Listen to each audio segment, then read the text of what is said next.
Saludos cordiales a todos en un tiempo de pandemia.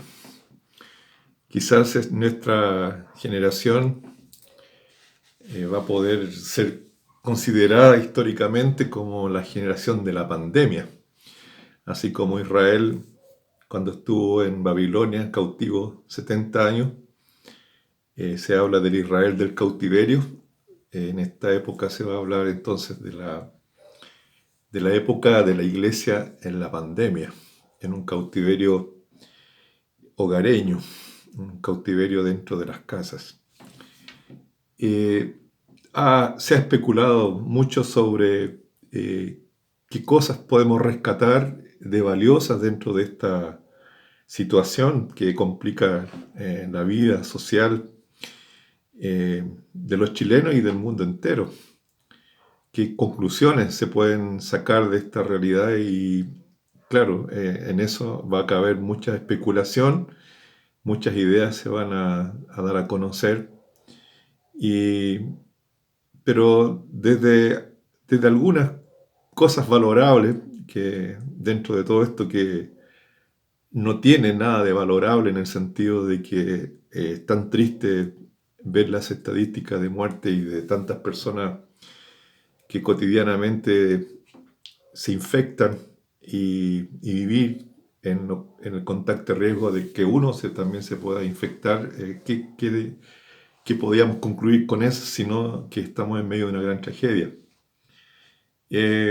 Hay palabras clichés que se mencionan, como por ejemplo decir que dentro de una pandemia aparece lo mejor y lo peor de un ser humano. Y claro, evidentemente eso es una verdad. Eh, Hay cosas que se tornan clichés, eslogans, porque las evidencias son muy notorias. Es un tiempo donde vamos a ver lo peor y lo mejor de la gente. Y yo diría entonces que un punto de evaluación dentro del contexto en el cual estamos, enclaustrados, en cuarentenados, quizás sea el hecho de que estamos teniendo la oportunidad de encontrarnos con nosotros mismos. O sea, hacer una evaluación personal de lo que somos, de qué verdaderamente está compuesta nuestra propia fibra humana. Y efectivamente en el tiempo en que nos toca estar, hay momentos en donde podemos hacer una introspección bastante intensa y ver efectivamente qué es lo que pasa en nuestra mente y qué es lo que está en nuestro corazón, cuáles son los temores que nos inundan, cuáles son las expectativas o las no expectativas, a quién le creo y a quién no le creo. En este encuentro con uno mismo también puede uno ver y analizar el tamaño de nuestra convicción de fe, qué es realmente el nivel de nuestras convicciones divinas. Esa es una realidad. Antiguamente, cada vez que había una situación como esta, la gente recurría al Señor.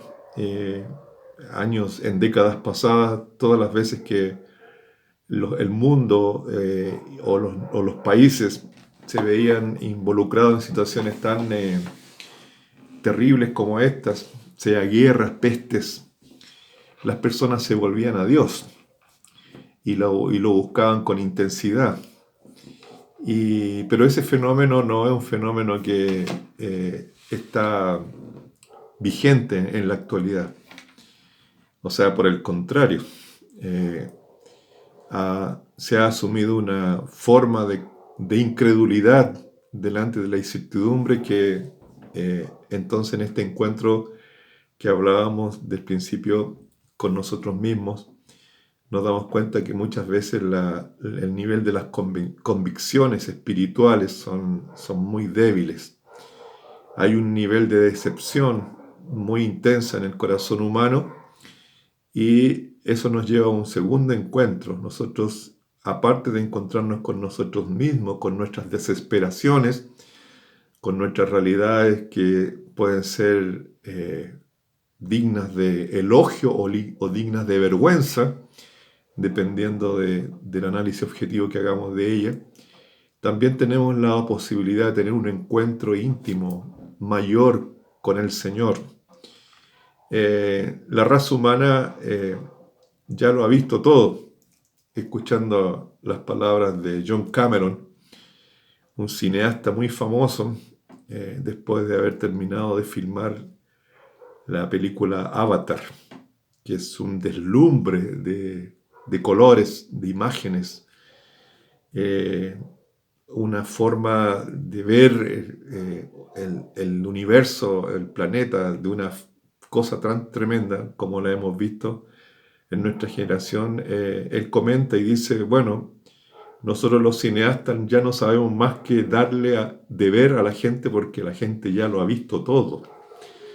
O sea, nuestra capacidad de espanto, nuestra capacidad de asombro se ha ido perdiendo con el tiempo y todo lo hemos transformado en estadísticas, en simplemente números, y lo hemos transformado en un punto donde tenemos que tratar de intentar escaparnos de aquello que está perjudicando a los otros y que no queremos que nos perjudique a nosotros.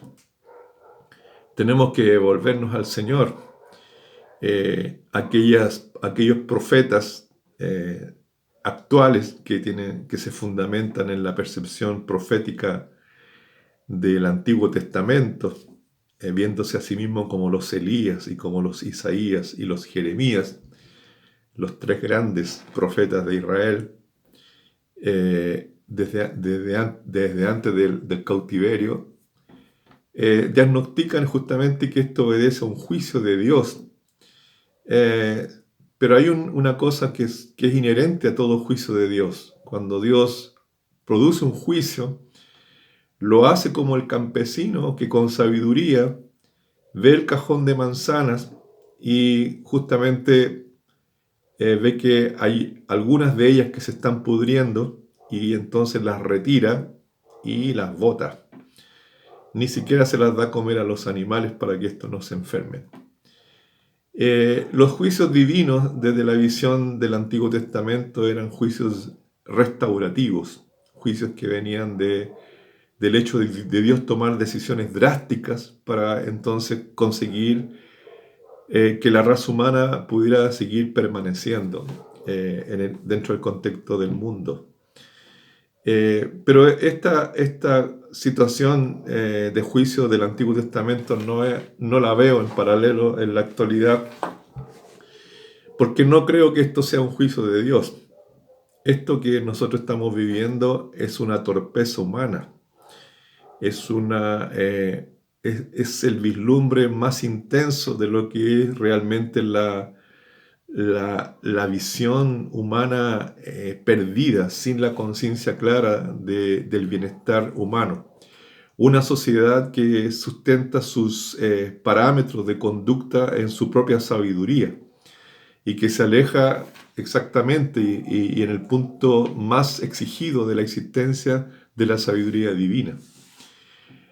Una sociedad que se alimenta solamente del árbol del conocimiento de la sabiduría, del bien y del mal.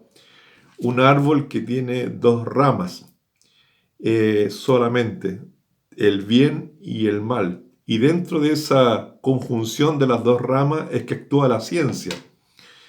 Y cuando la ciencia actúa buscando el bienestar humano, por un lado, nunca deja de provocar el malestar humano por el otro lado. Y ahí es que está la imperfección de comer solamente de ese árbol.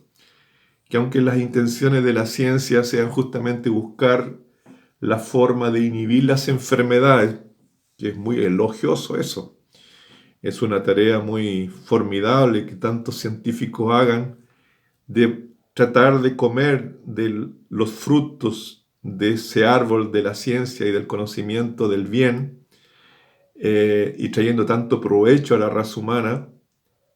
Por otro lado, inmediatamente se origina en ese vértice maligno, donde yo entiendo que operan las fuerzas malignas más intensas.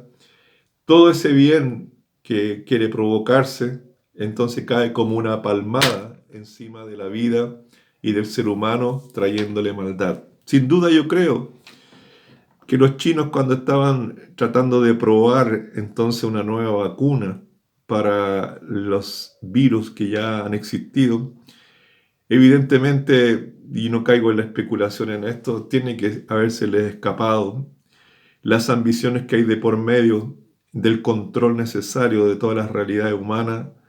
Son tan vulnerables y tan pequeñas que efectivamente aquello que se estaba haciendo para el bien de la raza humana se ha transformado en el peor desastre que puede existir dentro de lo que hemos estado viviendo. Nunca yo he vivido en mi vida, con tantos, tengo 3 grandes terremotos a costas, lo he experimentado, he vivido situaciones tremendas de muerte, de tragedias, como cada chileno acostumbrado a situaciones de esa naturaleza, que la naturaleza nos muestra y nos revela cada cierto tiempo. Nunca había visto esta pandemia, una situación como esta, de donde realmente nos encontramos con un sentimiento de vulnerabilidad como nunca antes lo habíamos tenido. Entonces, nos encontramos, ¿para qué nos está sirviendo esta pandemia? Para encontrarnos con nosotros mismos, también para encontrarnos de una manera distinta con el Señor, un cara a cara donde no restan hipocresías. Estamos completamente vulnerables. Ahora la oración del religioso no cuenta. La oración hipócrita de aquel que se sustenta en una base de conforto porque las tiene todas, ya no existe más. Ahora es simplemente gemir. Ahora es clamar. Ahora es decir al Señor: Señor, ¿qué es el hombre para que te acuerdes de él? ¿Qué somos, Señor, nosotros dentro de nuestro contexto tan vulnerable para que tengas tan grande misericordia? También es un tiempo donde tenemos que encontrarnos con nuestra comunidad. Y este tercer punto es una grande oportunidad, no solo de encontrarnos con nosotros mismos, sino y también de encontrarnos de una manera más íntima con el Señor, sino también tener una aproximación comunitaria de una forma más intensa. El hombre en este momento tiene la posibilidad de mostrar lo mejor que puede en su espíritu solidario. ¿Y cómo comienza este espíritu solidario? No provocando el mal al otro. Más bien entonces buscar que todas las acciones que nosotros tenemos caigan en provecho del bienestar de aquellos que viven a nuestro alrededor. Eso significa entonces que debemos cuidarnos, debemos prevenirnos, debemos pedir a los jóvenes que se aseguren, que queden quietos, que no contaminen a los adultos, porque ellos son más vulnerables y pueden morirse. Ese encuentro con nuestra comunidad también significa poder orar por ellos y también mostrarle la mejor cara que tenemos nosotros en cuanto a compartir con ellos lo que de Dios hemos recibido. Haga entonces en este tiempo una evaluación y diga: Señor, ¿qué oportunidad me estás dando tú ahora? Bueno, la oportunidad de verme y analizarme a mí mismo, tener conciencia de quién soy yo y también tener conciencia de ti, Señor, de una forma como nunca antes la había visto. Porque el Señor no nos abandonó, Él está con nosotros, Él lo prometió. Cuando el Señor Jesús estaba partiendo a los cielos, al lugar de la gloria, los discípulos se sintieron de alguna manera tremendamente abandonados. Y dijeron a sí mismos: el Señor está yendo a su gloria, resucitado, venciendo la muerte. Él está yendo al ambiente más óptimo, excelente que existe en todo el universo, que es la gloria de Dios. Y nosotros quedamos aquí en la tierra padeciendo y sufriendo lo que es necesario para la sobrevivencia. En ese contexto el Señor les dice: no teman, porque yo estaré con ustedes todos los días, hasta el fin del siglo. Usted tiene ahora la oportunidad de probar eso, de saber que el Señor no le ha abandonado y que si Él está en la gloria, tiene suficiente poder también dentro de su gigante poder de también estar en su casa, en su hogar, en su vida, sabiendo entonces que usted está analizándose a sí mismo, viéndolo a Él de una manera distinta y también animándose para poder ser un instrumento en las manos del Señor en beneficio de su propia comunidad. Un abrazo, que Dios les bendiga.